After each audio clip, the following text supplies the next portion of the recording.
tarde a todos e todas.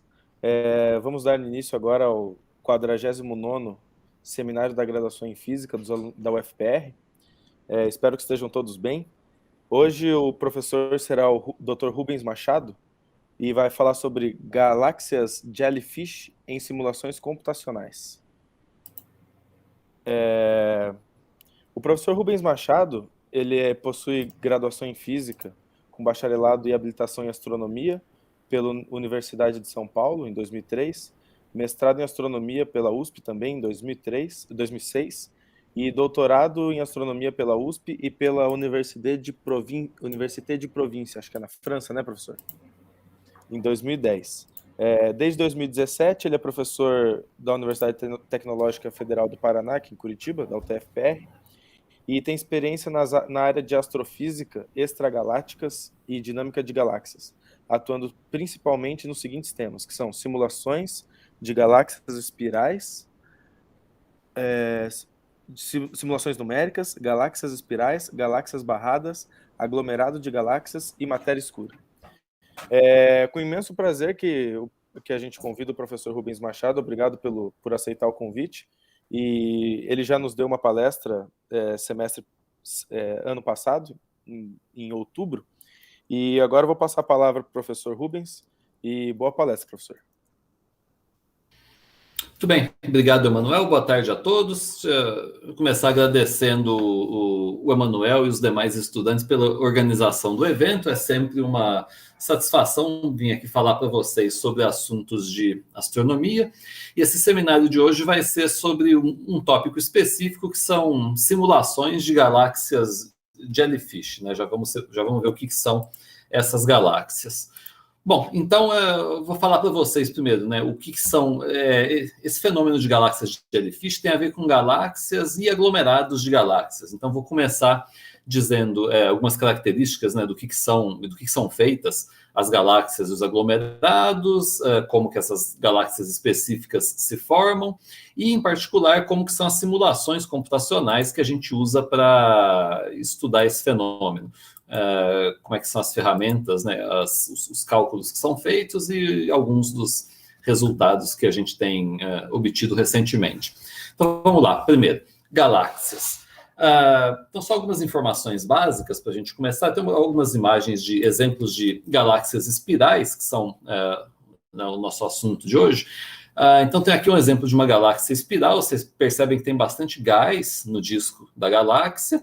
Um outro exemplo de uma galáxia, essa aqui é a famosa M31, né, a galáxia na constelação de Andrômeda, também é uma galáxia espiral.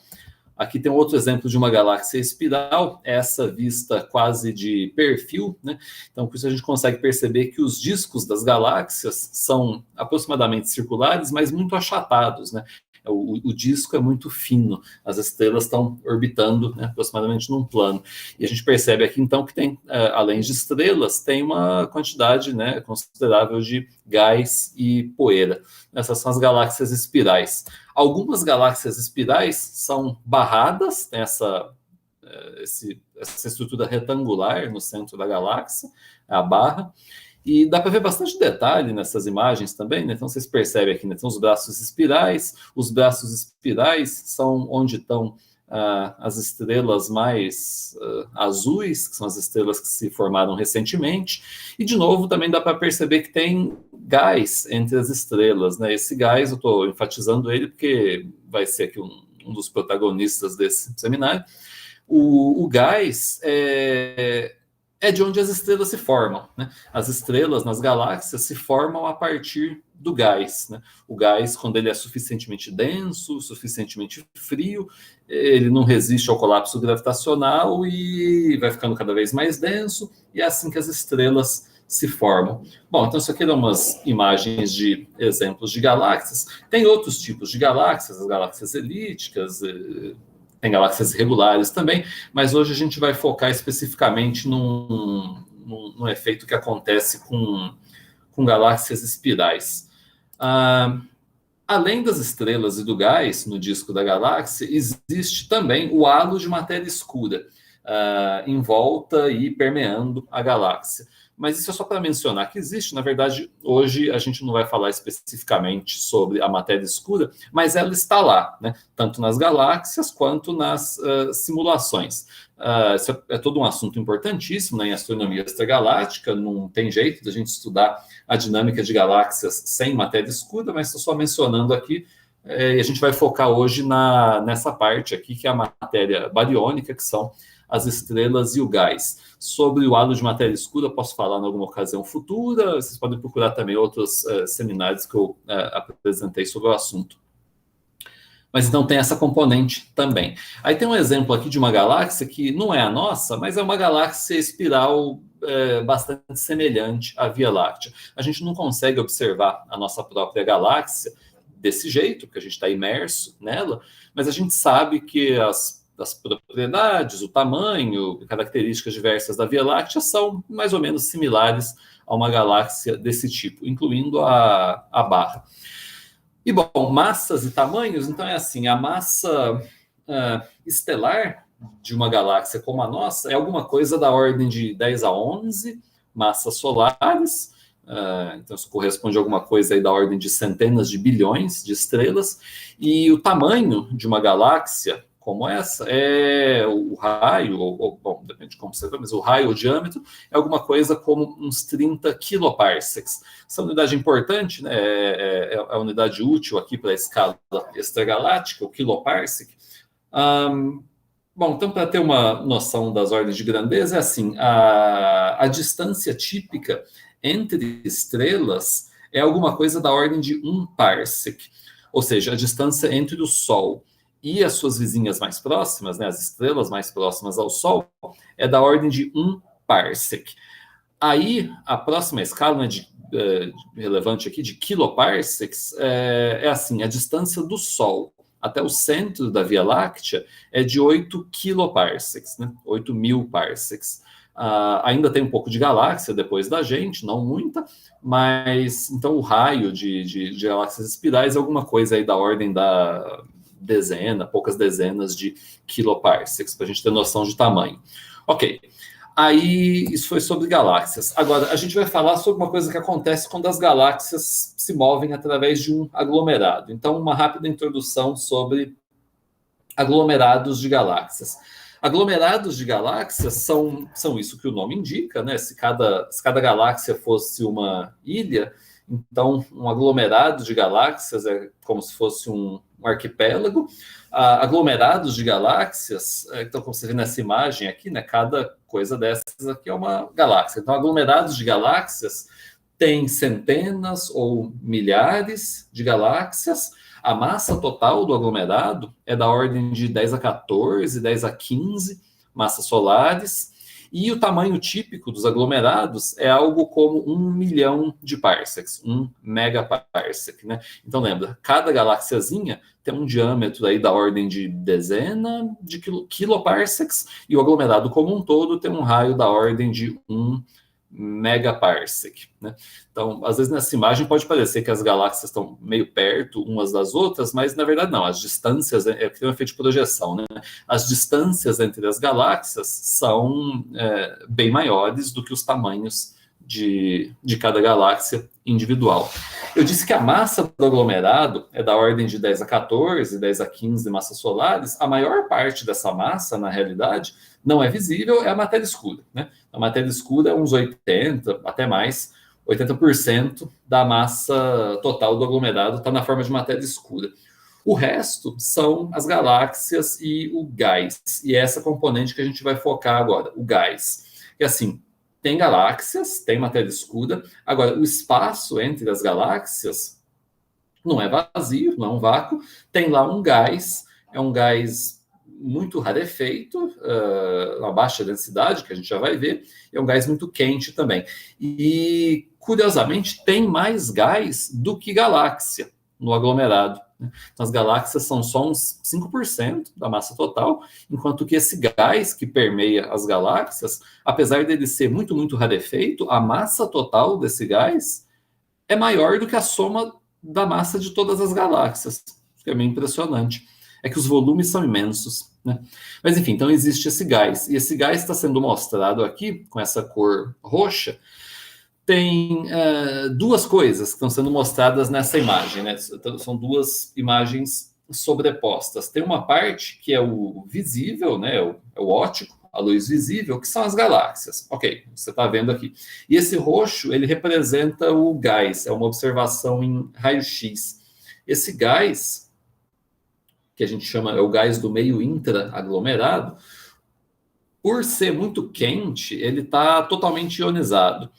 Então, ele é feito basicamente de 3/4 de hidrogênio, 1/4 de hélio. Então, sendo um gás totalmente ionizado, tem lá basicamente elétrons livres, né, e os prótons e os núcleos de hélio. E esses elétrons livres, né, quando são espalhados por um núcleo atômico, emitem radiação, né, o processo de Bremsstrahlung, e emitem radiação num comprimento de onda específico que é de raio-x. E é isso que a gente usa para observar esse gás, o gás do meio interaglomerado. São observações em raio-x que são feitas com telescópios espaciais, porque a atmosfera da Terra é opaca a essa radiação. Então, as observações têm que ser feitas do espaço. Então, essa imagem, né, roxa que a gente está vendo aqui é isso, é a emissão de raio-x desse aglomerado. É claro que a cor roxa é só uma visualização, né, não é visível. Mas então agora eu vou separar essas duas imagens em duas coisas separadas, que são, né, o óptico, que você está vendo aqui, e o raio-x.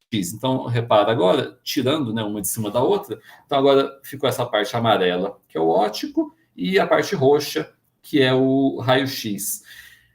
Então, essencialmente, o que a gente está vendo aqui é o gás do meio intraaglomerado. E você já consegue reparar nessa própria imagem que esse gás é mais denso no centro e mais rarefeito na borda, né? O que é comum para, né, objetos astrofísicos autogravitantes. É normal que a região central seja mais densa. Bom, então algumas propriedades desse gás do meio interaglomerado. Como eu falei, ele é um gás muito quente, rarefeito, as temperaturas são da ordem de 10 a 7 Kelvin, muito, muito quente. A gente geralmente expressa isso em kV, não é o caso, e a densidade é baixíssima. Então, eu coloquei aqui uma densidade, tá vendo? É 10 a menos 2 centímetros a menos 3. Isso aqui significa a densidade numérica de elétrons, ou seja, né, o número de elétrons por centímetro cúbico. 10 a menos 2. E isso, na verdade, é no centro. Na maior parte do aglomerado, a densidade é menor ainda. Ou seja, é uma densidade tão baixa que se você converter, acho que é uma coisa como o quê? Centenas, milhares de átomos por metro cúbico. Entendeu? Quantos átomos tem em cada metro cúbico? Centenas, né? 1000 átomos por metro cúbico. Ou seja, é quase nada. É praticamente um vazio, né? Aí você poderia pensar, bom, então isso pode ser totalmente ignorado, né? Uma quantidade desprezível de massa. Só que não. Na verdade, como a gente viu, né, a massa total desse gás é maior do que a massa das galáxias. E o motivo é que, bom, embora sejam só, sabe, uns 1000 átomos por metro cúbico, por metro cúbico, tem muitos metros cúbicos, né? Então, ou seja, o volume aqui, né, de uma coisa do tamanho de 1 megaparsec que é gigantesco, então a massa total é muito grande. Bom, então eu apresentei essas coisas, né, essas umas imagens, umas informações básicas aqui do que é galáxia e do que é aglomerado, porque esse fenômeno que eu queria contar para vocês, né, a formação dessas galáxias jellyfish, é o que acontece quando uma galáxia se move através desse gás, percebe? Porque as galáxias estão lá no aglomerado e as galáxias estão se movendo, né? Quando a gente olha para uma imagem de um aglomerado como essa aqui, tá vendo? Você olha aqui, tende a achar que é uma coisa, né? É uma imagem, né? Uma coisa estática, mas não, as galáxias não estão paradas, nada está parado, né? Elas, para não caírem no fundo do poço de potencial, precisam ter uma velocidade. E tem velocidades que, inclusive, são da ordem de 1000 km por segundo. Então, ou seja, essas galáxias estão se movendo, né? Cada uma tem a sua órbita lá, né? Em volta do centro do aglomerado. E elas estão se movendo através desse gás, né? Que é rarefeito, mas está lá. E, então, quando a galáxia se move através desse gás, ela sofre efeitos de pressão que arrancam parte desse gás. Ou seja, é como se a galáxia estivesse sentindo um vento, né? do referencial dela, é como se ela estivesse recebendo, né, um vento. A situação é análoga. Se você estiver andando de bicicleta, né, você sente aqui um vento na sua cara, como acontece com outras forças de arraste, né, você já pode ter a intuição que esse efeito ele é proporcional à velocidade. Claro, se você estiver parado, o efeito não existe, e quanto maior for a velocidade, mais intenso é o vento que você sente, né? Dá para ter essa intuição do vento na bicicleta. E esse gás que está sendo arrancado é como se fosse, né, o cabelo da pessoa aqui, né, sendo, né, assoprado para trás. Então isso que é uma galáxia de jellyfish. Ela tem esse nome porque jellyfish é água-viva, né? Então isso aqui parece, né, os tentáculos aí de uma água-viva, né, ou medusa, né, por isso o nome. Então tem alguns exemplos aqui, tem uma outra também, dá para perceber, né, que tem um rastro aqui, né, que fica para trás, então a galáxia deve estar indo nessa direção. Tem uns outros exemplos, esses aqui são um pouco mais sutis, né, não tem uma cauda muito longa, mas se observar com atenção, você consegue perceber que tem uma assimetria, né? Você percebe aqui, olhando em detalhe, esses filamentos de gás, que o lado de baixo não é simétrico com relação ao lado de cima, concorda? Tem uns filamentos de gás e poeira que parece que estão aqui para cima e que não tem embaixo, né? Então a interpretação é que a galáxia deve estar se movendo para cá, né? E deixando, né, um rastro de gás para trás. Essas imagens também são bastante impressionantes, né, bonitas, mas a maior parte das galáxias observadas não é uma imagem bonitinha de livro-texto, né, toda perfeita. As galáxias do mundo real, quando você pega uma grande amostra, aí tem de tudo, né? Tem um negócio bagunçado, em qualquer ângulo, etc. E nem sempre é evidente enxergar qual é a provável direção do movimento, né? Mesmo nessas situações onde ela está deixando o gás para trás. Então tem aqui mais alguns exemplos de galáxias que estão sofrendo esse efeito, né? Se observar com atenção, você meio que consegue se convencer de que tem um lado para o qual, né, o gás está sendo abandonado, concorda? Mais alguns exemplos aqui, tem até uns vetores aqui, né, nesse artigo alguém tentou classificar a direção, né, do movimento da galáxia, justamente, não é óbvio visualmente. Aliás, outra coisa que não é óbvia, vale a pena mencionar, você poderia falar, não, mas deve ter jeito de medir esse tipo de coisa quantitativamente. Não muito, né? Na astronomia, a gente tem uma limitação bastante importante, que é bastante complicado medir velocidades, a componente das velocidades no plano do céu, ainda mais em coisas de escala extragaláctica, que não estão se movendo, né, nas escalas de tempo humanas. Entendeu o que eu quero dizer? No sistema solar, né, se você observa, né, planetas, né, em sucessivas noites, aí eles estão se movendo com relação às estrelas, mas é porque são coisas que estão muito perto da gente. Então, objetos extragalácticos que estão muito distantes, a escala de tempo seria de milhões ou bilhões de anos, então a gente não consegue ver a coisa se movendo. Mas tem outros jeitos de medir a velocidade?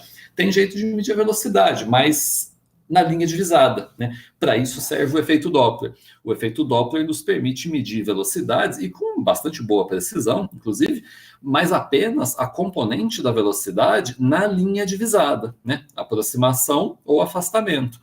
As outras duas componentes, né, no plano do céu, essas a gente não tem como medir, não tem como saber apenas olhando para a imagem, né? Então essa é uma limitação importante em vários assuntos na astronomia. Bom, enfim, então tem uns outros exemplos aqui de galáxias que estão sofrendo esse efeito também. A propósito, o jellyfish é o termo que a gente usa para o caso mais extremo, né? O efeito que age aqui é o que a gente chama de run pressure, ou pressão de arraste, que eu já vou dizer. Mas essa figura é uma comparação muito boa, porque, repara, isso aqui são várias galáxias, é de um projeto chamado GASP, que são as observações que estão sendo feitas com um telescópio no Chile. E essa imagem que a gente está vendo são as várias galáxias observadas no óptico, luz visível. Agora, presta atenção que eu vou trocar essa imagem para o gás. Então, isso que a gente está vendo é estrela. Agora, é o gás, né? Eu vou flipar aqui algumas vezes, né? O cinza é estrela, é luz visível, e o amarelo é o gás, né? A estrela e o gás. É legal, né? Você reparou, que tem muitas, né? Então escolhe uma. Pega essa aqui, por exemplo, né? Dá para ver no cursor aqui do meu mouse. Olha aqui, né? Nas estrelas, aí você não vê muita coisa. Quando passa para o gás, olha só, tem todo, né, um gás sendo assoprado para fora da galáxia. É impressionante, né? Uma comparação lado a lado aqui, que dá para ver com mais calma, sem ficar flipando. Então, repara, por exemplo, né, sei lá, essa daqui, tá vendo? Então, na parte estelar, você talvez não reparasse, mas tem bastante gás, né, saindo da galáxia. E esse efeito, então, né, essa pressão, a pressão de arraste, ela age no gás, ela age no gás. É uma interação entre o gás do meio interaglomerado e o gás da galáxia, o gás do meio interestelar, né, interno à galáxia. É uma interação do gás com o gás. Ou seja, não tem jeito de assoprar estrela, tem jeito de assoprar o gás, né? Aí o gás sai da galáxia. É verdade que esse gás que saiu da galáxia ainda tem a oportunidade de formar estrela durante um certo tempo, se ele for denso o suficiente. Por isso que, às vezes, nas imagens do visível aqui, das estrelas, às vezes dá para ver também, que tem uma cauda na parte estelar. Aí você poderia achar, então, essas estrelas foram arrancadas? Não exatamente, elas meio que foram formadas lá, entendeu? O gás deve ter sido arrancado e a formação estelar, pelo menos durante um tempo, continuou naquele gás que foi arrancado, né? Mas não tem jeito de mecanicamente empurrar uma estrela para fora, né? Ela não está sujeita à pressão de arraste. Bom, eu estava dizendo, a run pressure, então, isso daqui é a pressão de arraste, e ela depende de duas coisas. Ela age no gás, não nas estrelas, e ela depende de duas coisas, da densidade e da velocidade. A velocidade é o que a gente já tinha falado, quanto maior for a velocidade, claro, mais intenso é o vento que a galáxia sente, e a densidade, o que faz sentido também, né? Quanto mais denso for o gás que está sendo encontrado, mais intensamente ele vai empurrar para fora o gás da galáxia. Então, a run pressure depende dessas duas coisas, a densidade do gás que está sendo encontrado e a velocidade relativa entre a galáxia e o gás, né? Essa coisa do referencial, né? Então, do ponto de vista do aglomerado, a galáxia vem vindo aqui com a sua velocidade, ok? Agora, do ponto de vista do referencial da galáxia, ela está parada no seu referencial e ela que sente, né, um gás que está chegando nela. É a velocidade relativa que importa. Ok. Bom, isso aqui é só para mencionar que, então, esses assuntos estão sendo estudados, né, do ponto de vista observacional. Uma coisa interessante que dá para fazer é medir esse processo numa grande amostra de galáxias observadas e tentar entender como que ele depende do momento da órbita em que a galáxia está, né? Então, tem um gráfico aqui que é uma espécie de espaço de fase. Eu peguei esse slide da Yada Raffer. O espaço de fase aqui significa simplesmente velocidade em função da distância ao centro do aglomerado. Aí a ideia aqui é assim, as galáxias podem ter qualquer velocidade e qualquer distância ao centro? Mais ou menos. Tem uma linha que é a velocidade de escape, né? Então, em cada raio tem uma velocidade de escape, aí naturalmente as galáxias não podem ter velocidade acima dessa, senão elas não estariam no aglomerado. Então elas estão todas aqui embaixo.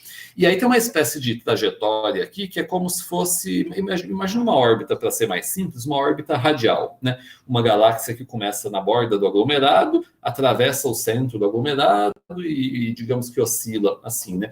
Então quando ela está longe, né, num grande raio, a velocidade é baixa, aí a galáxia vai sendo acelerada, perde energia potencial gravitacional, ganha energia cinética, passa pelo centro do aglomerado com alta velocidade, raio próximo de zero, aí passa para o outro lado, né, é desacelerada e volta. Então daria para entender, né, essa trajetória se fosse uma... E, bom, tem dissipação, né, claro.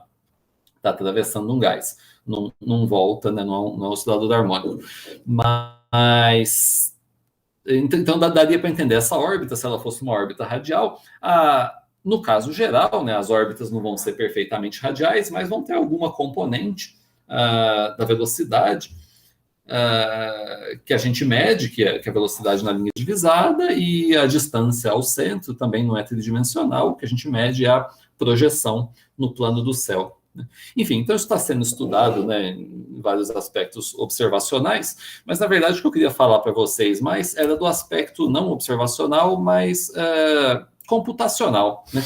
Um aspecto numérico, quer dizer, a gente consegue fazer simulações para estudar esse fenômeno, a gente consegue simular galáxias se movendo através do gás do meio intraaglomerado.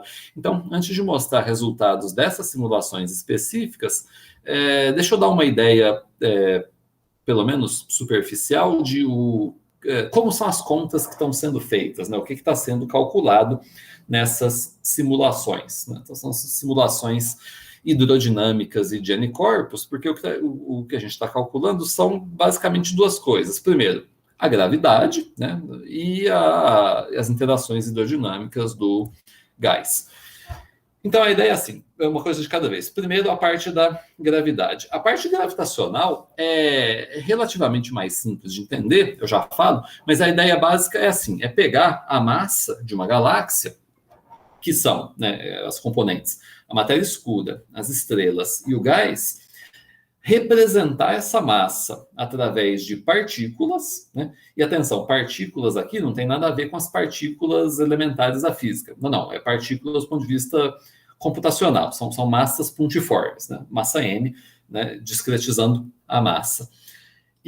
Bom, calcular a evolução gravitacional dessas partículas. Então, por exemplo, a gente pode fazer uma simulação de uma galáxia representando o disco estelar ou o gás através de 1 milhão de partículas e calcular a evolução gravitacional desse sistema ao longo de alguns bilhões de anos, 10 bilhões de anos, né? E como que isso é feito na prática? Bom, a ideia básica desses cálculos é o problema gravitacional de N-corpos. O problema gravitacional de N-corpos é relativamente fácil de entender, pelo menos do ponto de vista conceitual, que é o seguinte: imagina que você tem lá uma distribuição de N partículas. Esse N pode ser 1 milhão de partículas. Aí, calcular a evolução gravitacional significa calcular qual é a força, né, a resultante, que age em cada partícula.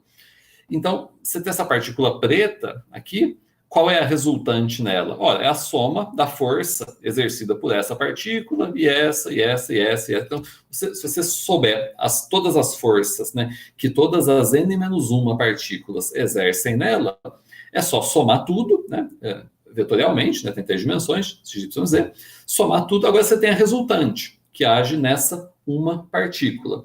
Aí divide pela massa, você sabe a aceleração dela. Se você sabe a aceleração dessa partícula, agora a gente consegue calcular para onde ela vai no futuro, né? Porque a simulação começa assim, você tem lá N partículas, né? 1 milhão de partículas.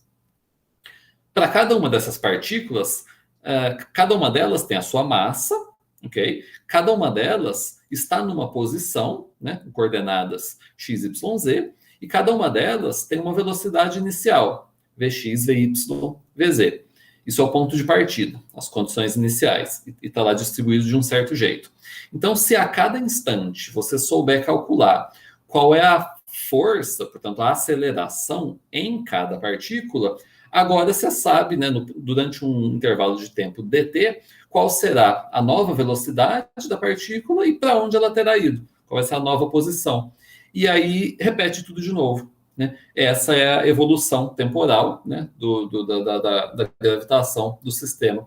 Bom, eu falei para uma partícula, mas, claro, né, você já percebeu que tem que fazer isso para todas, né? Depois de ter calculado a resultante nessa partícula, agora foca nessa partícula, calcula todas as forças e assim por diante para todas as 1 milhão de partículas. Então, você percebe que calcular força gravitacional, do ponto de vista numérico, nada mais é do que medir distâncias relativas. É só isso, né? E os dados já estão lá, é só calcular. Se você tem um array de posições x e y e z, é só fazer umas contas mais ou menos triviais de distâncias, né, dentro de uns loops, e a gente conseguiria calcular todas as forças gravitacionais. Eu estou falando como se fosse simples, na verdade não é simples, porque isso que eu descrevi é inviável na prática, né? É o que seria o método de soma direta, E é inviável porque ele é muito custoso, né? Ele cresce com n quadrado e então os tempos de cálculo são impraticáveis, né? Seria proibitivo fazer isso. E aí, bom, tem todo um outro assunto, né? Quer dizer, tem uns algoritmos que usam umas espertezas computacionais aqui de evitar de ter que calcular tantas forças e tem jeito de, então, calcular as forças gravitacionais sem ter que necessariamente passar por essa etapa, né, extremamente pesada. A gente não vai entrar nesses detalhes hoje, mas o ponto é que isso existe e tem jeito. Então, o problema gravitacional de N-corpos, ele é bastante bem compreendido, não só do ponto de vista conceitual da física, que, bom, é só isso que eu falei, som de forças, mas ele também é bastante bem compreendido do ponto de vista numérico, né? A gente tem, hoje em dia, muitíssima confiança de quais são os melhores algoritmos, os bons jeitos numéricos de solucionar esse problema. Ok, então essa parte gravitacional. Aí a parte do gás tem algumas semelhanças, só que tem coisas a mais, né? A principal diferença do gás é que o gás sofre efeitos de pressão, né? Que não existe no caso das estrelas. As estrelas e a matéria escura são o que a gente chama de componentes acolisionais, porque, né, se você tem aqui uma distribuição de estrela, imagina uma galáxia e outra galáxia. Em princípio, se elas forem feitas só de estrelas, elas conseguem se atravessar sem que nenhuma estrela colida com a outra, né? É acolisional nesse sentido, não existe uma pressão do gás de estrelas, né? Agora, no gás, sim. O gás, não tem jeito. Se você tem duas nuvens de gás, não tem jeito delas se atravessarem impunemente, né? De uma maneira e sair ilesa. Porque o gás sofre efeitos de pressão e aí gera, né, frentes de choque, aumenta a temperatura, muda a densidade, etc. Então, é tudo isso que está sendo calculado com essa hidrodinâmica. Equação de continuidade, conservação da energia e equação de estado de um gás ideal. Agora, do ponto de vista numérico, o jeito de tratar o gás acaba sendo meio parecido com o jeito de tratar a parte acolisional, que é, de novo, representar também o gás por partículas, né? Esse método que chama SPH, Smooth Particle Hydrodynamics. Existem outros métodos numéricos de como lidar com o gás. É possível também, ao invés de discretizar a massa na forma de partículas, tem uns métodos que discretizam não a massa, mas o espaço. Então, se você divide o espaço num grid regular, não precisa ser regular, se divide o espaço, né, em células, aí teria jeito de calcular os fluxos das coisas entre uma célula e a próxima, etc. Mas isso é um outro método. Esse aqui que eu estou mostrando, o SPH, ele é conveniente porque ele se adequa bem ao jeito de usar N-corpos para a parte gravitacional, justamente por ser partícula. Agora, de novo, tem uma ressalva aqui que é, atenção, né? Assim como no caso das estrelas, onde cada partícula não é uma estrela, né, são um equívoco comum, nessas simulações, cada partícula não representa uma dada estrela, né? Porque a gente não tem resolução para isso. Os computadores não são infinitos, não dá para ter. Bom, hoje estaria chegando perto, talvez, mas não vale a pena. Não dá para ter uma partícula representando uma estrela. Na verdade, cada partícula, tipicamente, representa algo da ordem de 10 a 5, 10 a 6 massas solares, entende? Então, o que a partícula representa nessas simulações, no caso das estrelas, você pode pensar que é como se fosse um elemento de massa. É uma coisa numérica, não corresponde a um objeto do mundo físico, é uma partícula de massa m. Ela está lá representando não uma, mas 100 mil estrelas. A massa de 100 mil estrelas, entendeu? Representada por uma partícula. E funciona?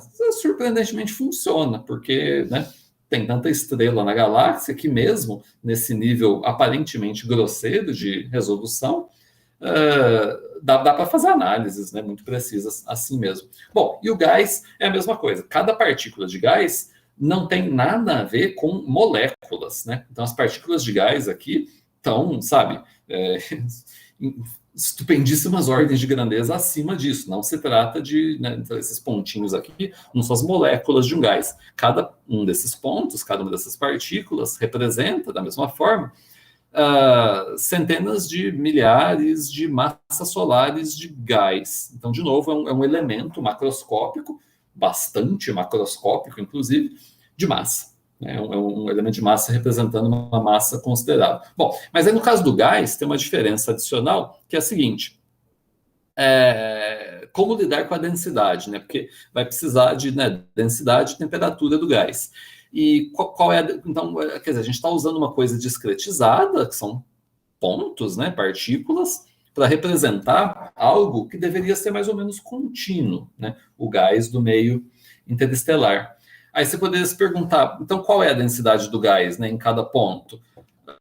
Bom, aqui onde não tem nenhuma partícula, a densidade do gás aqui é 0. E onde tem partícula, qual é a densidade? Ora, partícula não tem volume, é um ponto. Então a densidade é infinita. Então, entendeu? Isso aqui seria um monte de deltas de Dirac. Aí não, né? Então seria matematicamente inconveniente. E aí, para evitar isso, né, a ideia básica por trás do SPH e a ideia que vem na suavização é fingir que cada partícula é não um ponto, mas uma espécie de nuvenzinha, né? Ou seja, é como se a massa da partícula estivesse não num ponto, mas, né, distribuída com um certo formato, algum kernel gaussiano, sei lá, em volta daquela dada coordenada. Representando aqui de um jeito pictórico, né? A ideia é que se você fizer isso para cada partícula, aí você consegue agora, por exemplo, se você quiser saber a densidade em cada ponto aqui, vai ser a superposição de umas beiradas de gaussianas, né, tridimensionais, das partículas que estiver naquela vizinhança, e então, em princípio, você seria capaz de calcular a densidade do gás em qualquer ponto do espaço. Na verdade, o jeito de calcular a densidade tem a ver com pegar uma dada partícula e contar o número de partículas, o número de N de vizinhas que tiver dentro, né, das 12 vizinhas mais próximas, tal. Enfim, então mostrei aqui de um jeito que, na verdade, não tem a ver com o cálculo em si. Eu usei um subterfúgio aqui que tem a ver, na verdade, com a visualização, mas serve para transmitir a ideia básica dessas partículas suavizadas. Então, se você fizer isso, dá para, né, representar uma coisa contínua, que é o gás, através de uns pontos discretos. Ok. E aí, então, o gás, né, ele tem coisas a mais. Então, é assim, todas as partículas, tanto as de estrela, quanto de matéria escura, quanto de gás, todas têm essas informações aqui, essas 7 coisas, que são a massa, 3 coordenadas de posição e 3 coordenadas de velocidade. Todas as partículas têm isso, inclusive as de gás. Só que as de gás, além disso daqui, tem também outras 2 informações físicas, que são densidade e temperatura do gás, né? A estrela não tem, é matéria escura, mas o gás tem densidade e temperatura. Bom, e tem esse outro aqui, que não é exatamente físico, mas é um parâmetro aí, tem a ver com algoritmo, né, numérico, que é como se fosse o comprimento ali a largura dessas gaussianas. Bom, e tem outro assunto que eu não vou mencionar, mas só para dizer que existe, é que assim, então essas 2 coisas que eu falei, gravidade e hidrodinâmica, essas é física, de fato, que está sendo calculada de verdade. Ok, aí tem um terceiro ingrediente, ou um conjunto de ingredientes, que entra nessas simulações. Deixa eu tomar o exemplo da formação estelar, tem outras coisas também, mas a formação estelar é assim: o gás, ele forma estrelas, né? Como eu falei, então, se o gás, se ele for denso e frio e com velocidades convergentes, ele colapsa e forma estrelas. É o que acontece no universo real. E isso está incluso nas simulações, tem jeito de calcular isso. Só que, na verdade, isso não está realmente sendo calculado a partir de princípios primeiros da física. Nem teria jeito, porque nas escalas que a gente trabalha, não tem jeito de resolver coisas, sabe, da escala de moléculas, né? A gente está lidando aqui, a resolução das simulações, a resolução espacial, é alguma coisa como parsecs, né? Dezenas, centenas de parsecs. Então, a gente está muito longe de ter resolução para coisas que acontecem na escala do tamanho de um sistema solar, né? de unidades astronômicas, e menos ainda de coisas subatômicas. Então, isso não está realmente sendo calculado, mas essas coisas de formação estelar entram na forma de prescrições, ou é como se fosse uma receita. Essas prescrições astrofísicas são baseadas no que a gente já sabe sobre formação estelar, evolução estelar, por motivos, né, tanto observacionais quanto teóricos, né? É uma área muito, muito bem estabelecida, mas é uma informação externa. Então a gente não está realmente calculando dentro da simulação, mas a instrução que o programa recebe é alguma coisa do tipo: quando tiver gás denso, acima de um certo limiar, e frio, abaixo de uma certa temperatura mínima, aí substitua aquelas partículas de gás por partículas que representam estrelas, percebe? Então, é um negócio meio colocado por fora, né? Não é física fundamental. Mas, ok, se isso for feito com parâmetros apropriados, dá para modelar a formação estelar de um jeito que seja comparável ao que é observado. Aí tem, enfim, vários detalhes que não é o caso, mas, por exemplo, a formação estelar, quando forma estrelas de várias massas. A gente sabe qual é a distribuição de massas, tem mais estrelas de baixa do que de alta massa. Existem estrelas de 100 massas solares, até existem, mas são muito raras. A maior parte das estrelas tem baixa massa. A gente sabe quanto tempo de vida, né, cada estrela tem. As de baixa massa duram bilhões de anos, as de alta massa explodem na forma de supernovas dentro de poucos milhões de anos. Então, tudo isso está especificado nessas receitas astrofísicas externas que entram também para a gente modelar a formação estelar. Bom, ok, mas agora, finalmente, alguns resultados. Então, por exemplo, aqui tem um resultado de uma simulação, não é Jellyfish ainda, é uma galáxia qualquer, uma galáxia isolada, e eu estou mostrando aqui na esquerda, né, o cinza são estrelas e o amarelo é o gás. É a mesma galáxia, claro, essas duas coisas estão sobrepostas, eu só fiz a visualização separada para dar para enxergar. Então tá aí, uma simulação de galáxias é esse tipo de coisa. São as estrelas, né? Cada estrela tem a sua órbita, ela está se movendo ao redor do centro da galáxia. Faltou colocar aqui a escala de tempo, desculpa, mas então isso que a gente está vendo aqui, desde que começou, já deve ter passado uns 500 milhão de anos, alguma coisa dessa ordem, aproximadamente um ou 2 giga-anos, talvez. Então tá aí, a evolução de uma galáxia. Aí às vezes forma uma barra, braços espirais, dependendo dos parâmetros. Esse exemplo aqui, agora eu não lembro exatamente se está tendo formação estelar, acho que está, provavelmente. Então parte do gás, se for o que eu estou pensando, parte do gás está desaparecendo, né, sendo consumido e formando novas estrelas, além das que já estavam lá no início da simulação. Bom, então esse aqui era só um exemplo de uma simulação de galáxia isolada.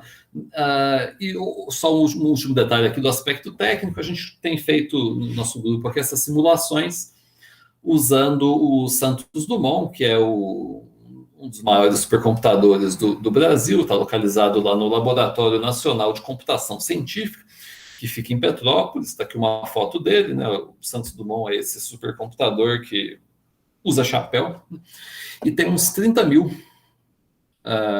núcleos de processamento. Então, a máquina formidável, mas tem bastante usuários também. Bom, então agora finalmente aos resultados das simulações de Jellyfish propriamente ditas, né? Então vamos lá. Então é assim, para fazer essas simulações teria 2 jeitos. Um jeito seria você colocar a galáxia num túnel de vento, que é ou construir um bloco de gás de densidade uniforme e fazer a galáxia passar através dele com uma determinada velocidade, seria um jeito, ou colocar uma galáxia parada e fazer chegar nela um vento, né? Um gás com uma densidade e uma velocidade. Então, essa é uma abordagem. A outra abordagem, que é a que a gente tem usado, é fazer uma simulação que é um pouco mais realista, mas também é muito mais custosa e não é exatamente econômica, que é criar um aglomerado inteiro de gás, né, uma coisa esférica, com 10 a 14 massas solares, e colocar uma galáxiazinha lá percorrendo, né, uma trajetória através desse aglomerado. Como você pode imaginar, isso desperdiça um pouco de cálculo, né? Porque tem muito gás aqui do aglomerado que não está acontecendo nada com ele, mas bom, faz parte do ambiente e, né, mantém a estrutura em equilíbrio. Então vamos lá. Então a ideia é essa aqui, tá vendo? Isso aqui seria uma condição inicial. A gente está vendo aqui um aglomerado, né? A escala é de, né, 1000 kiloparsecs. Então o aglomerado é essa coisa toda. Eu não sei se vocês enxergaram, mas tem uma galáxiazinha aqui, né? Olha só o tamanho da galáxia. Está aqui a galáxia e uma velocidade, né, que aponta, né, em direção ao centro do aglomerado. Então a galáxia vai descrever uma órbita radial ao longo do eixo X.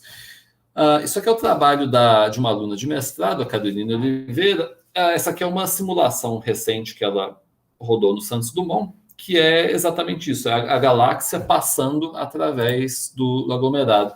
A galáxia ela está entrando de face no aglomerado, a gente está vendo ela de perfil, né? Então ela está encontrando o gás, né, na face circular dela, e a gente está vendo ela de perfil. Se eu rodar o vídeo mais uma vez, você até percebe a rotação da galáxia, né? Ela está se movendo, né, ao longo do eixo X, indo para a esquerda. Então o vento faz ela perder gás no sentido oposto. E perde muito gás, né? Essa simulação feita pela Caroline. Aqui tem uns frames desse mesmo vídeo, né, para a gente poder ver com mais calma. Então, olha só, a galáxia começa, né, é um disco fininho de gás e vai perdendo gás, né, aqui, né, pro lado de cá. A coisa interessante, né, você percebe que ele começa, né, ele vai comendo pelas bordas, né? O gás que está nas bordas do disco é o primeiro a ser arrancado. E faz sentido, né, porque o gás que está na borda do disco é o que está menos fortemente ligado, concorda? No vista gravitacional, né, esse gás está longe das regiões mais densas da galáxia, então ele está, né, gravitacionalmente ligado, ok, mas não muito. Então é relativamente fácil de ser arrancado. E vai assoprando mais ainda, né? Quando a galáxia passa pelo centro do aglomerado, aí a run pressure é muito intensa. Aliás, quando a galáxia passa pelo... Deixa eu falar isso mostrando outra figura. É a mesma figura, só que agora a color bar foi escolhida de modo a ser fixo, porque isso ajuda a ressaltar as propriedades do ambiente. Olha só. Então, o fundo aqui, né, é a densidade do meio, né, que circunda a galáxia. Quando a galáxia está na borda do aglomerado, que é o começo da simulação, o ambiente em volta dela é de baixa densidade, claro. E conforme ela se aproxima do centro do aglomerado, aí ela está num ambiente cada vez mais denso, né? O centro do aglomerado é mais denso. E é por isso que a run pressure é muito, muito intensa nessa hora, né? Quando a galáxia está passando perto do centro do aglomerado. Por dois motivos, né? Que já deu para perceber. Primeiro, lá o gás é mais denso, sim. E além disso, a galáxia acelera, né? Ela começa aqui com 1000 km por segundo, mas ela ganha velocidade, né? Não é um movimento retilíneo uniforme. Ela é acelerada, né, pela atração gravitacional do potencial como um todo. Então ela passa no centro do aglomerado com uns 2000 km por segundo. Então muita velocidade encontrando um gás muito denso. E aí isso gera um efeito de run pressure muito intenso. Isso aqui é a mesma figura com dois zooms, né, só para a gente ver a galáxia visto de longe, no contexto do aglomerado, que é bem pequenininha, e a galáxia, né, vista a mesma coisa, só que vista num zoom agora, com o seu rastro de gás para o outro lado. Aí, bom, isso aqui é um trabalho em andamento, a Caroline está medindo várias propriedades desse tipo de simulação. Por exemplo, se a gente medir, o que ela está fazendo aqui é medir a densidade em função do eixo X, tá vendo? Então, se a gente pega um cilindro em volta dessa galáxia e mede a densidade ao longo do eixo X, então como que vai ser isso? A densidade é praticamente zero, de repente salta quando chega na galáxia, mas não volta a zero do outro lado, não é simétrico, né? Justamente a galáxia de um lado tem uma cauda, do outro não. Então, né, é 0, tem um pico, só que aí demora um pouco para diminuir. E essa demora para diminuir é o que nos dá um estimador aí do tamanho da cauda. Aí, né, o tamanho dessa cauda depois pode ser analisado em função do tempo. É isso que a Caroline está estudando recentemente. E só para mencionar uns outros trabalhos rapidamente, antes de acabar, assim, coisas que tem jeito de fazer estudando esse tipo de processo. A gente está fazendo outra análise aqui, também com a Caroline e com o Elvis, que é aluno de iniciação e é aluno do bacharelado aí na UFPR, e os nossos colaboradores aqui, o Fabrício Ferrari e a Ana Kies, no Rio Grande do Sul. A gente está fazendo um trabalho que é pegar uma dessas galáxias simuladas e inclinar em vários ângulos para ver como que isso afeta a classificação visual da direção do vetor velocidade. Porque nas observações, né, os astrônomos observacionais não tem como saber, ou quer dizer, tenta-se estimar, mas é difícil ter certeza da direção do vetor velocidade. Agora, na simulação, se eu pegar e projetar aleatoriamente, né, umas direções, bom, eu sei qual é a direção, porque, bom, fui eu que inclinei, né? Então eu sei por que ângulo que foi inclinado. E aí dá para fingir que as simulações são observações e analisá-las para ver o que surge de, enfim, dos diferentes efeitos, né? Nos diferentes contextos, né, dependendo de onde a galáxia está e tal. Então isso acontece com galáxias observadas, tá vendo? Você olha uma galáxia observada, não é exatamente óbvio ter certeza da direção do vetor velocidade. Então são análises que podem ser feitas e são feitas aqui pelos nossos colaboradores. Aí o que a gente fez foi pegar uma dessas galáxias simuladas e inclinar em vários ângulos aleatórios, né? Aí assim, eu sei a resposta e a gente tenta finge que não sabe, aplica vários métodos para descobrir a direção desse vetor e aí compara os métodos entre si e vê o que isso nos diz, né, em comparação com as observações. Tem um método que é a inspeção visual, que é usar isso mesmo, seres humanos, né, para olhar. É que assim, aí é limitado pelo tamanho da amostra, né? Você consegue pedir para os seres humanos classificarem, né, dezenas, centenas de galáxias, mas muito mais do que isso começa a ficar meio trabalhoso. Esse exemplo aqui é fácil, porque você olha para essa galáxia, você bate o olho e fala, não, claramente ela está vindo para cá, porque eu estou vendo que tem esse rastro. Sim, é que esse é fácil, mas na maior parte dos casos, aí já é bem menos óbvio, né? Aí, estatisticamente, será que isso tende a convergir ou não? E, surpreendentemente, sim. Em classificações visuais, né, com olho humano, que é a rede neural original, né, a rede neural biológica, funciona surpreendentemente bem, né? Como eu falei, só não é escalonável, né, porque não dá para aplicar para 1 milhão de imagens. Mas, por exemplo, aqui tem uma comparação, tá vendo? É o ângulo, o ângulo aqui é o ângulo, é um θ no plano do céu, né? É a direção.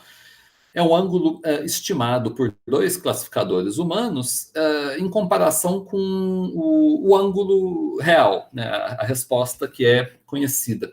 E aí, primeiro, tirando um outro outlier, os seres humanos são capazes de identificar, de estimar a direção bastante bem e concordam entre si. É interessante.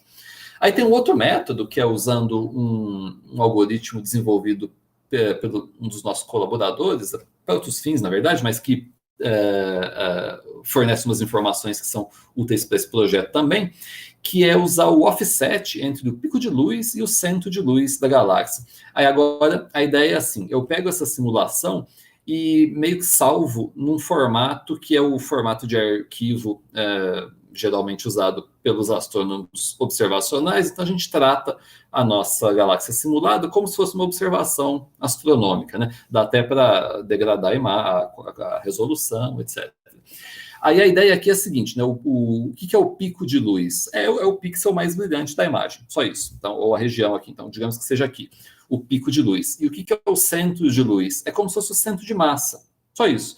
Eu digo luz porque é como se fosse observação, né?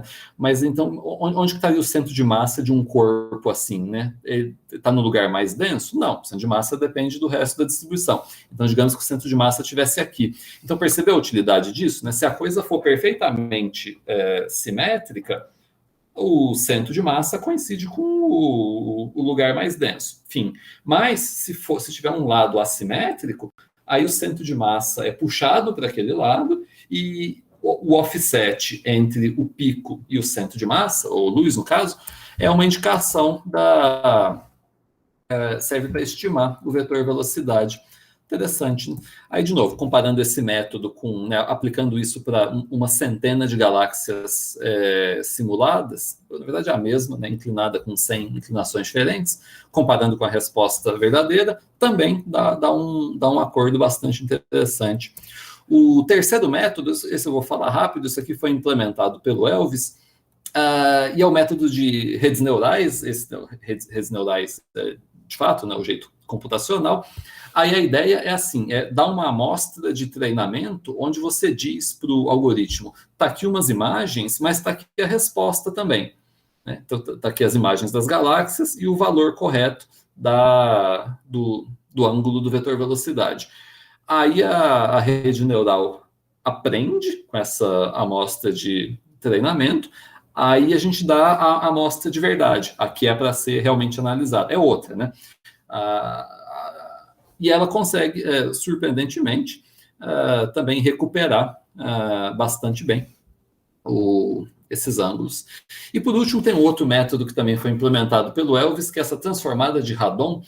Não se preocupem, vocês nunca ouviram falar dessa transformada, é um negócio um pouquinho obscuro, mas a ideia é, essencialmente, pegar uma imagem e é como se fosse girar a imagem em todos os ângulos e somar uns pixels para ver se tem uma direção preferencial. E tem. Nesse caso, a direção preferencial é um ângulo aqui que é menos 60, essa linha amarela.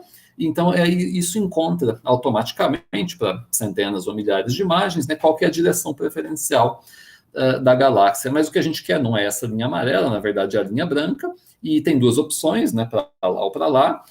Nessa imagem, parece fácil decidir, mas nem sempre é óbvio, e aí o Elvis implementou um negócio que é um algoritmo aqui que é para consultar os dois lados da linha amarela e escolher o lado que seja o oposto àquele que tenha o maior número de pixels ocupados. E esse método também deu, né, um acordo bastante razoável. Enfim, então esse é um tipo de análise que a gente está fazendo com esse assunto. Era só exemplos de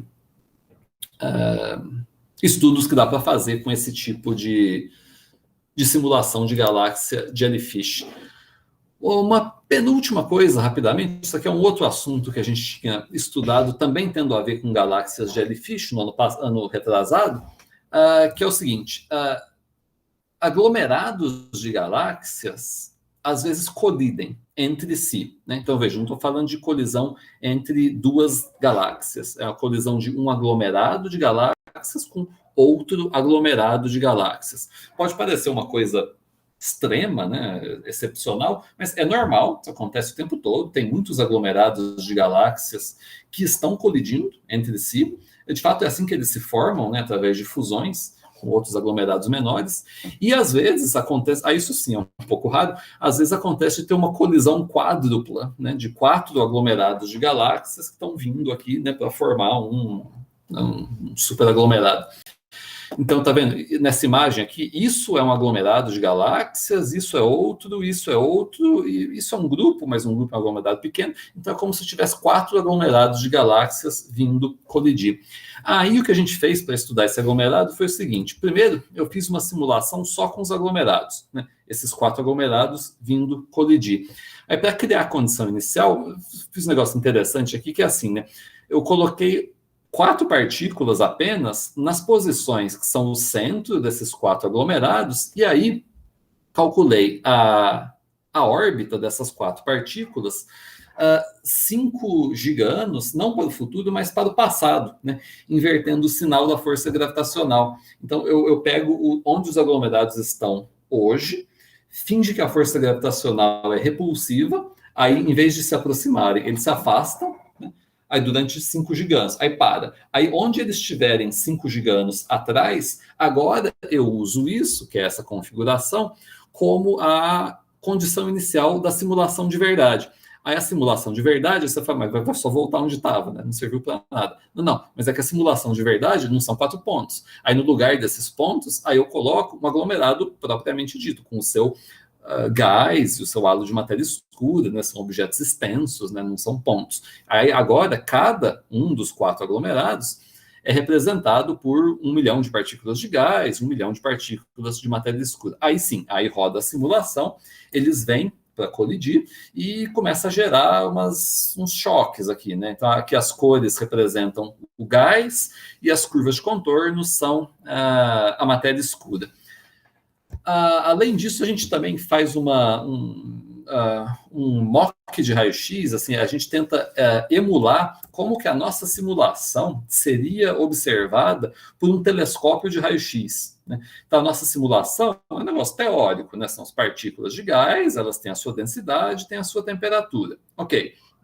Agora, gás, né, com essa densidade de temperatura, emite em raio-x.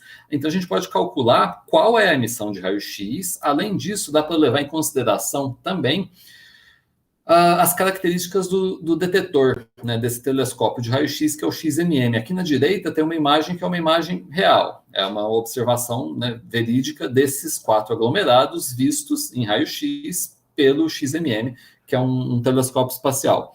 Aí a gente pode usar as propriedades da resposta do detetor, o tempo de exposição e o intervalo de energias que ele é capaz de observar. E usar tudo isso para emular uma observação, né? Fingir que a nossa simulação está passando através do telescópio e do seu detector, etc. E, bom, isso pode não ser a imagem mais impressionante do mundo, mas ela mostra que quantitativamente a simulação é confiável, porque ela gera uma coisa bastante parecida com o aglomerado real. Só um rápido comentário, você olha aqui na direita e tem várias outras coisas, né? Pois é, o que são essas outras coisas? Eu não sei, não importa, são as galáxias, aglomerados que não fazem parte desse sistema. Isso é uma coisa comum em imagem astronômica, né? Às vezes você está estudando um determinado objeto, mas tem umas coisas aqui, né? Elas fazem parte. Não, tem coisas que. Isso aqui talvez seja uma galáxia que está muito mais perto da gente, ou um aglomerado que está muito mais longe, entendeu? Isso faz parte, né? Constelação é assim também, né?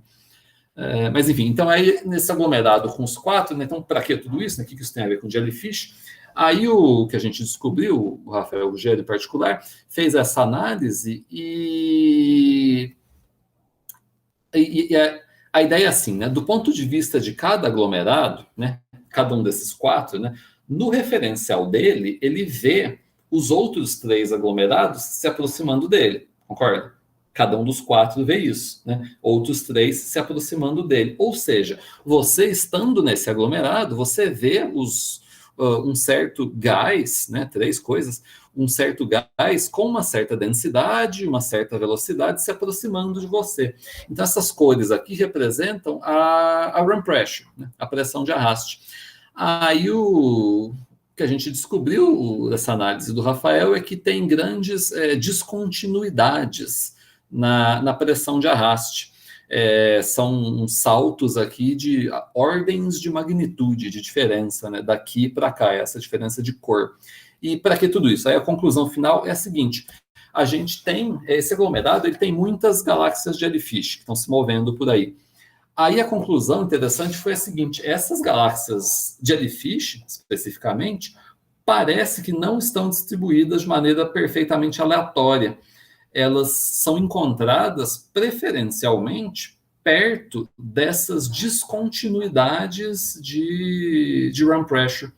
Interessante, né? É um efeito estatisticamente sutil, é verdade, uma coisa que salta aos olhos, simplesmente bater o olho, mas existe, e está lá, e pode ser quantificado. Isso é uma coisa interessante. Bom, então esse era um último exemplo de análises que dá para fazer com isso. E aí tem um trabalho futuro que, na verdade, está começando agora, que o Elvis está fazendo na iniciação dele, que é estudar o que acontece quando uma galáxia atravessa uma espiral de sloshing. Vai dar tempo de entrar em detalhe, mas sloshing é quando um aglomerado passa perto do outro e o gás frio que estava aqui no centro é arrancado e gera essa espiral. Essa espiral, atenção, não tem nada a ver com galáxia espiral. A gente está falando aqui na escala de kiloparsecs, isso aqui é um aglomerado, né? Então tem um grande gás azul e frio saindo do aglomerado, que é imenso, é muito maior do que a galáxia.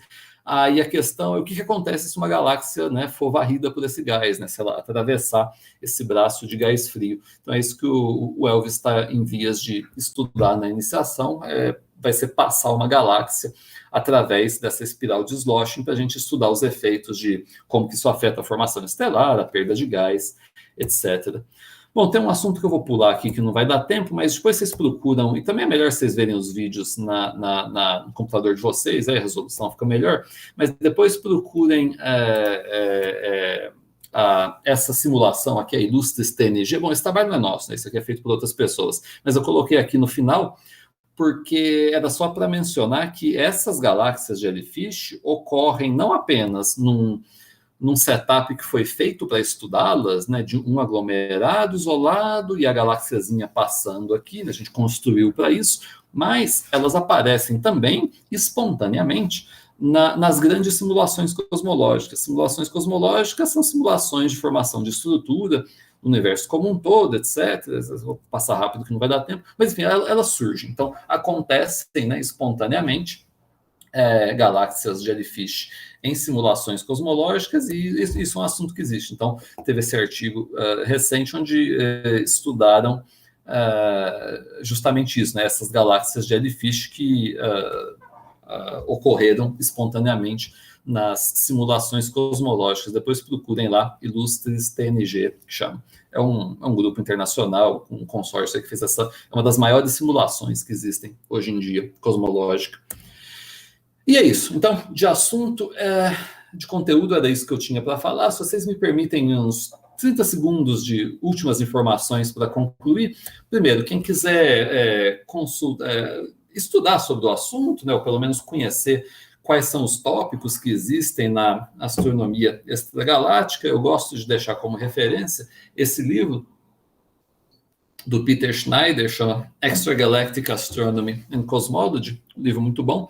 E na minha página tem outras recomendações de livros em diversos níveis da astronomia, para quem está começando, para quem está no fim da graduação, no começo da pós. Tem umas dicas aí na minha página. Minha página vocês encontram procurando Rubens Machado, o TFPR.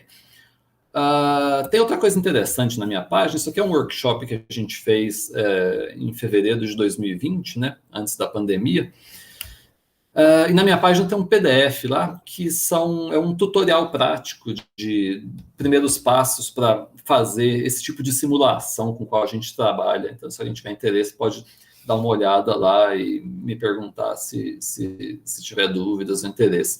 E, por fim, se eu deixar aqui uma rápida propaganda, né, vocês sabem que existe aqui na UTFPR o programa de pós-graduação em Física e Astronomia. Então, uma das áreas é a astronomia, então a gente tem essas linhas de pesquisa, não apenas sobre galáxias, né, que é o meu objeto de pesquisa em particular, mas tem outros astrônomos aqui também na UTFPR que trabalham com o campo magnético do Sol, asteroides, cosmologia, instrumentação, exoplanetas, estrelas de nêutrons, raios cósmicos, etc. Então, é uma coisa que existe, é possível fazer mestrado em astronomia aqui em Curitiba. Quem tiver em vias de terminar a graduação e tiver interesse no mestrado em astronomia, fique atento aí às informações. O próximo processo de seleção vai ser em novembro desse ano, para começar o mestrado em fevereiro do ano que vem.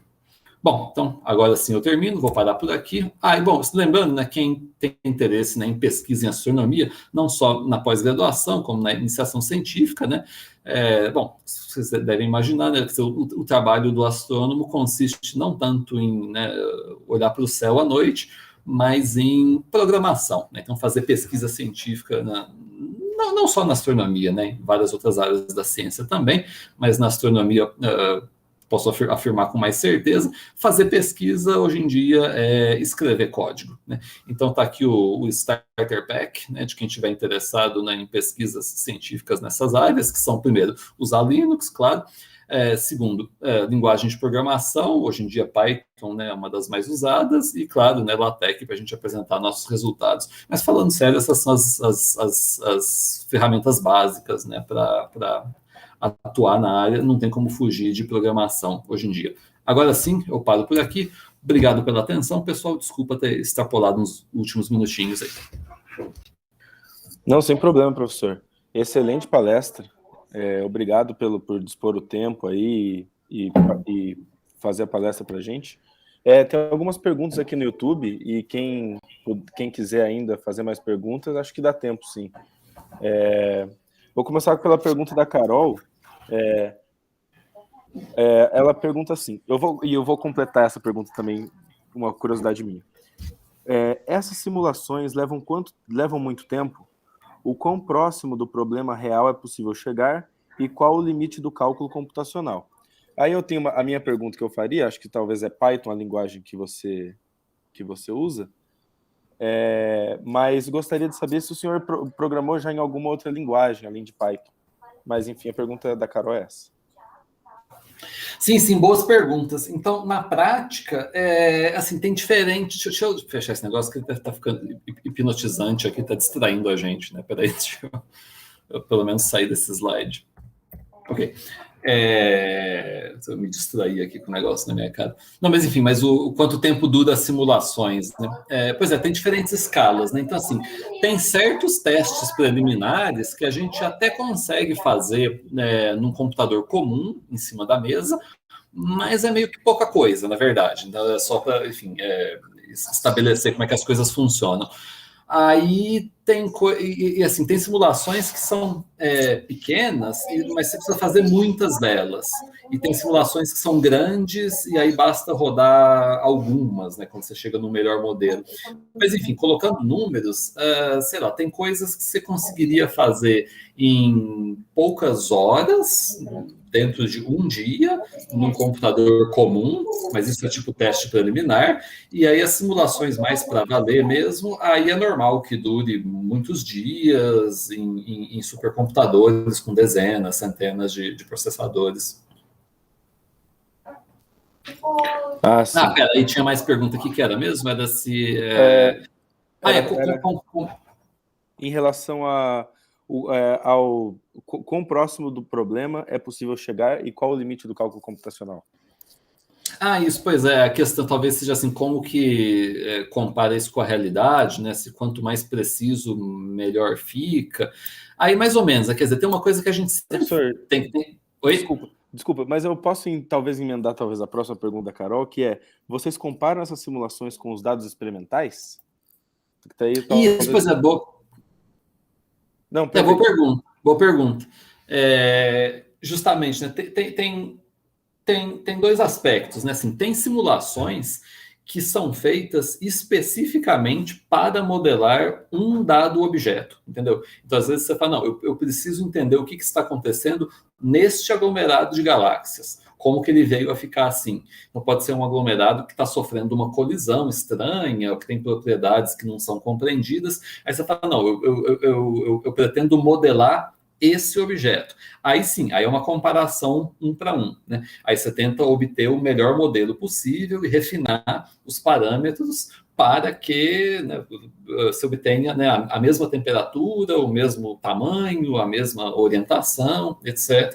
E aí é daí que a gente extrai as interpretações, né? Uma vez que você tem um modelo que se compara à observação, aí a simulação nos diz muito sobre o que está acontecendo. E essa comparação, então, é feita com imagens observacionais no óptico, né, que são provenientes dos telescópios normais, no óptico, né, aqui na superfície da Terra, só uma coisa, e também com observações feitas pelos telescópios espaciais que eu mencionei, né, em raio-x, outros comprimentos de onda. Bom, então tudo isso que eu falei é uma coisa, mas às vezes tem certos estudos que são com um propósito mais teórico, mais genérico, entende? Então, às vezes, você está simulando uma galáxia, não é porque você precisa modelar aquela galáxia específica, é para estudar aquela classe de galáxias como um todo. Aí o que entra não é a imagem específica de uma galáxia ou a massa específica dela, é o entendimento, digamos, como um todo que se tem daquela área de pesquisa. Então, por exemplo, nas jellyfishes, ou galáxias espirais em geral, né? A gente já sabe, né?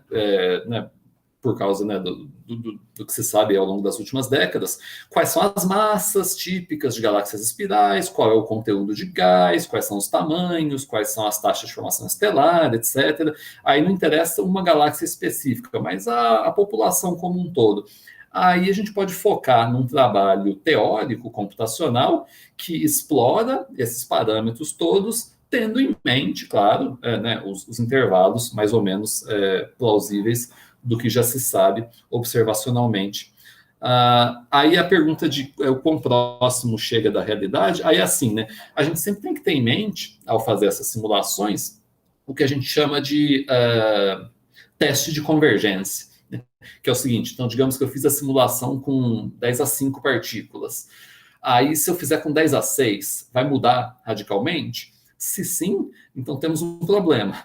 Aí, então não dá para confiar nem numa nem noutra, né? Mas aí, se você faz um teste com 10 a 6, 10 a 7 e não muda muito, aí você fala, bom, então quer dizer que daqui em diante é confiável. Se eu fizesse com 10 a 8 ou 10 a 9, bom, nem tem jeito de fazer, mas presumivelmente não mudaria mais, né? Então, ou seja, um teste de convergência é isso.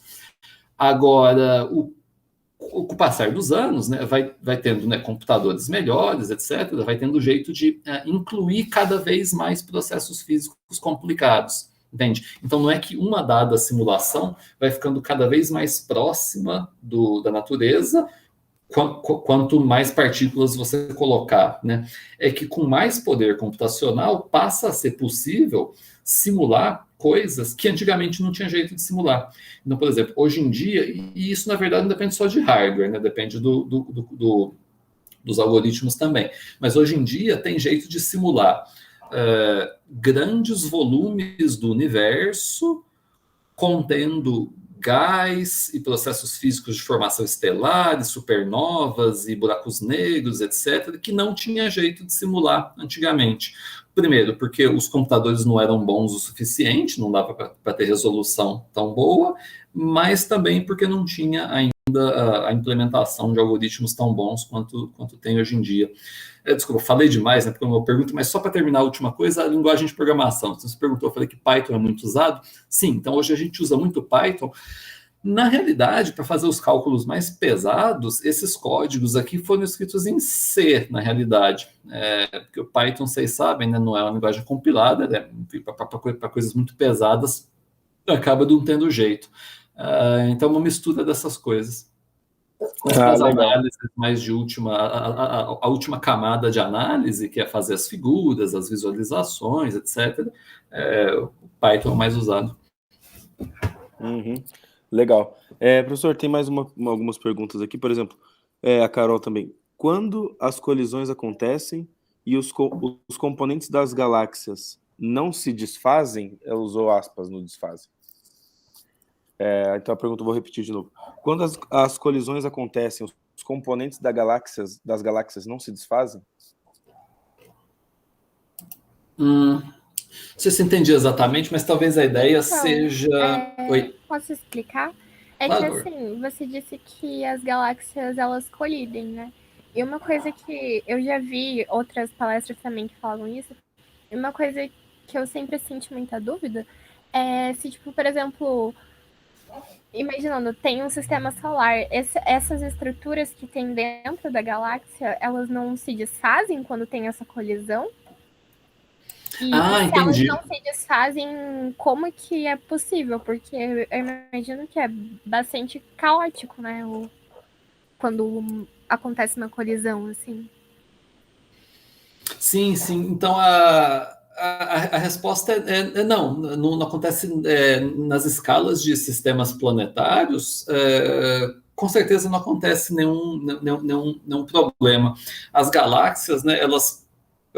se duas galáxias colidem, elas passam uma através da outra, acho que o jeito de pensar seria assim, a distribuição de massa nas distâncias enormes, né, são tamanhos tão grandes que a distribuição de massa é tão contínua que os detalhezinhos locais de pequena escala não têm muita relevância. Talvez outro jeito de pensar seja assim, as distâncias entre as estrelas são tão gigantesquissimamente maiores do que o tamanho de uma dada estrela ou o tamanho de um sistema planetário que não acontece nada. Então, quer dizer, é extremamente improvável que uma estrela passe tão perto uma da outra a ponto de colidir. Isso é estatisticamente quase impossível.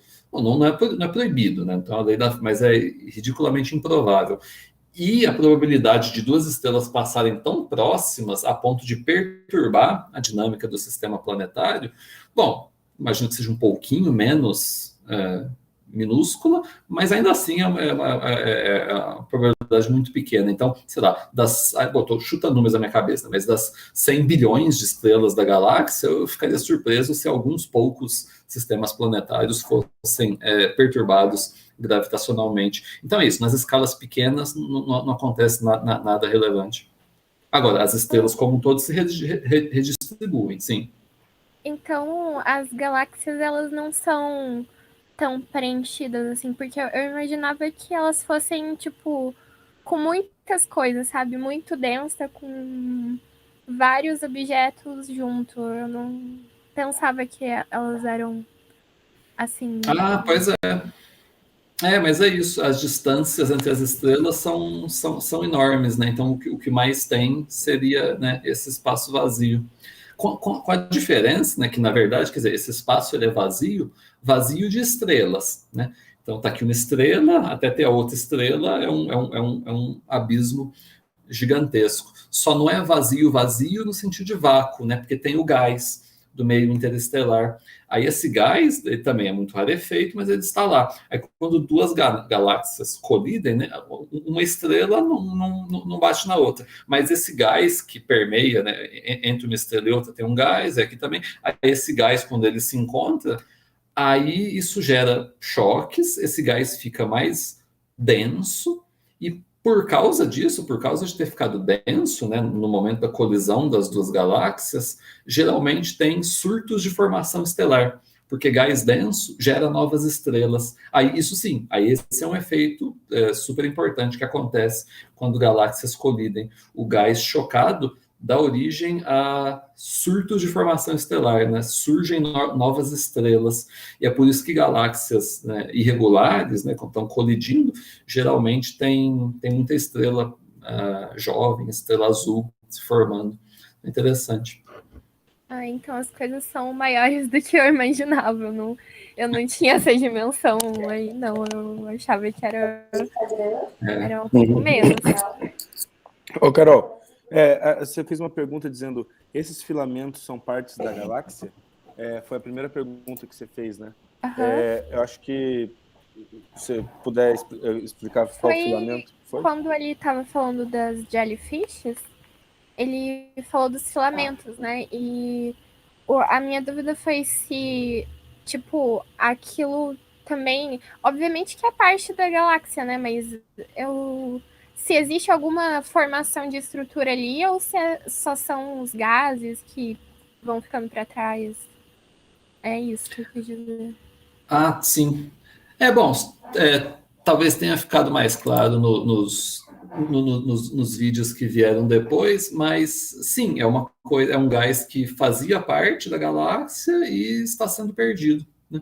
Mas é uma coisa efêmera também, né? Quer dizer, não é aqueles, né? Quer dizer, quando a gente tem uma imagem, é uma imagem agora, né? É a situação de momentos daquela galáxia. Mas conforme o tempo passa, essas coisas são que nem nuvem, né? Vai se dissolvendo, né? É um gás imerso em outro gás. Então, esses filamentos, eles se separam da galáxia depois de um tempo? Eles não ficam... Eu imaginei que talvez eles andassem juntos, assim, sabe? Como uma água-viva mesmo, que fica o filamento, sabe, assim, dela. Eu imaginei que fosse algo do tipo. Aí eu acho que eu não tenho uma explicação tão detalhada nesse nível. O que eu especularia é que aquele gás que está ali, conforme o tempo passa, né, dá para a gente mais ou menos ver nos vídeos da simulação, ele vai sendo abandonado, ele vai ficando para trás. Só que se ainda tiver gás na galáxia, aí novo gás vem para. Então, ou seja, a cauda, mesmo que a cauda de jellyfish persista durante um tempo, e nem é tanto tempo assim, mas mesmo se a cauda existir durante um tempo, ela não é feita do mesmo gás o tempo todo, né? Não é a corda que está presa, né? O gás está saindo. Então, o gás que está aqui agora, ele será perdido e vai ficar dissolvido e vai embora, abandonado. Só que aí vem mais gás, né, de dentro da galáxia para ocupar essa posição, até que acaba. Entendi. Valeu. Legal. E parece que tem a última pergunta aqui, da Carol. Esses objetos que não fazem parte da estrutura não influenciam nos resultados? Usou. Eu acho que eu não entendi de que parte será que era essa? Então, você estava mostrando lá a comparação da simulação e da observação. E daí você disse que tinha outras estrelas e coisas, e daí a dúvida é se essas outras estruturas, mesmo que longe, não influenciam de alguma forma? Elas não se influenciam entre si, sabe? É que eu não sei de que estruturas, de qual parte que era. Se você voltar você consegue voltar no slide, eu consigo te indicar. Era uma figura que. Acho que você está falando de 4 galáxias. E daí tinha 4 pontinhos, assim, tinha 2 figuras comparando uma outra. E daí você falou que Tá, lembrei, sim. Não, pois é que eu falei meio rápido, né? Foi um negócio meio correndo, mas a ideia era que aquelas coisas, era só para mencionar rapidamente que elas não estão na mesma distância, entendeu? São coisas que estão ou muito mais perto da gente ou muito mais distante, não estão lá no mesmo lugar, entendeu? É um efeito de projeção, é como se fosse galáxias de background. Então, não influencia. É que nem constelação, sabe? Tem coisas que estão, né? Elas não estão no mesmo plano, né? mesmo com tanta quantidade de matéria e coisas do tipo, não tem influência? Isso me impressiona muito. Então tem que ser. Nossa, as coisas são muito maiores do que eu imagino, então, Acho porque. que faz parte dessa perplexidade, então. Sim, é porque os efeitos de projeção enganam, né? E mesmo aqui, sabe, nas outras imagens lá, quando você olha assim, né, uma imagem com várias galáxias, você acha que elas estão perto uma da outra, mas não, é só uma projeção, elas não estão aqui uma do lado da outra. Se você olhar assim, na verdade tem uma aqui e a outra está numa distância, sabe, 1000 vezes mais longe. Então não dá para saber, né? Às vezes é uma galáxia muito brilhante, só que está muito mais longe. E aí tem uma outra que. Isso que nem é galáxia, na verdade, é raio-x, então é aglomerado. Mas o que eu quis dizer, sei lá, pegar qualquer aglomerado aqui, voltando lá no começo, tinha. Nossa Senhora. Bom, enfim, no aglomerado, tá vendo? Então, às vezes, essas aqui fazem parte, né? Então, por exemplo, essas galáxias, elas fazem parte do aglomerado, mas mesmo assim não é garantido que elas estão do lado uma da outra, e muito provavelmente não estão. Imagina que o aglomerado é uma esfera. Pode ter uma galáxia que está daqui e a outra que está aqui, mas quando a gente olha daqui, você pensa que, projetando no plano do céu, que elas estão do lado uma da outra. Então, isso é uma coisa. Mas, além disso, tem umas coisas aqui, por exemplo, deve ter umas galáxiazinhas aqui que estão muito depois do aglomerado, 10, 100, 1000 vezes mais longe, sei lá. E tem essa coisa aqui, por exemplo, que é uma estrela da Via Láctea, né, que está incomensuravelmente mais perto do telescópio do que o aglomerado. É como você tirar uma foto de uma montanha e que está, sei lá, quilômetros de distância e passa uma mosca na frente da câmera, entendeu? Sim, entendi. E só mais uma dúvida. Existem estruturas maiores do que aglomerados de galáxias? Boa pergunta, porque tem uma frase padrão que é sempre usada nesse assunto, que é todo capítulo, artigo, tudo sobre aglomerados, começa com a seguinte frase: aglomerados de galáxias são as maiores estruturas colapsadas do universo. Aí você fala, pera, mas se aglomerados, se eles são as maiores estruturas, não tem uma coisa que chama superaglomerados? Tem. Existem superaglomerados. E eles são maiores que aglomerados? Bom, tem que ser, né? Porque eles são feitos de aglomerados. Mas eles não são necessariamente ligados. Bom, ligado gravitacionalmente não é um bom termo, mas eles não são colapsados, no sentido de que eles não são uma estrutura, sabe, isolada gravitacionalmente. Bom, pelo menos não ainda. Então, assim, né, o aglomerado ele é uma coisa coesa. Então, pensa assim, né, gravitacionalmente coesa, mais ou menos isolada. E aí tem vários aglomerados, sim. Aí, então, os aglomerados em si formam coisas maiores, são os filamentos cósmicos de tamanhos de muitos megaparsecs. Então, sim, isso existe. Existe estrutura maior, né, num nível hierárquico acima dos aglomerados. É só que essas estruturas não são exatamente né, colapsadas no sentido gravitacional. Ah, entendi. Então tem uma classificação para juntar essas estruturas aí.